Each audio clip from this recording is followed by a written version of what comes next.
The same garment detail can be made to carry very different garment boundaries. In Confucian tradition, securing on the right was a mark of civility or funerary.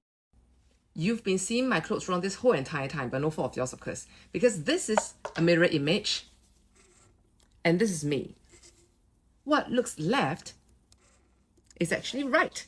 And it matters because depending on the culture, it means totally different things, and maybe reveal a thing or two about what we're most obsessed with.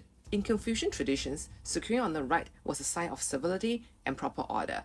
Reversing it could carry very different meaning, either funerary or a mark of being an outsider or barbarian. One common explanation was that the steppe riding culture required them to use the right hand to hold the rein and for the wind to pass through without entering your garment, so the closure had to be on the left.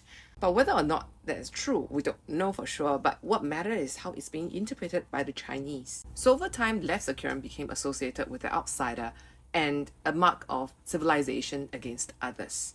But China was never really that neat.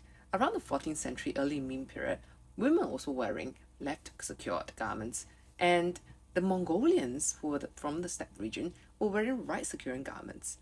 Both systems coexisted, but even then, right securing remained dominant, and Japan took a different emphasis. Here, the distinction became a clear ritual boundary, one direction for the living and the other direction for the dead. So while both ideas existed in China originally, China preserved it as a marker of civility, whereas Japan preserved it as a marker of life and death. In the West, the distinction took on a slightly different meaning. Women's garments was usually secured on the left, whereas men was on the right.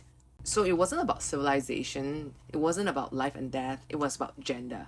And there are many reasons why, from social habits to tailoring practices, but there's no one single explanation agreed upon that. And this is why I find it interesting to talk about it, because what used to be stitched in garments also reflects certain priorities or certain concerns with the different cultures. In the West, gender; in China, civilization; in Japan, mortality. In the contemporary West, clothing has become one of the clearest battleground for gender. In China, as we can see from the emergence of the Hanfugirl movement, clothing is still expected to carry a larger role. Continuity, authenticity, and even cultural legitimacy. And in Japan, aesthetic culture continues to make space for impermanence, melancholy, and closeness of death.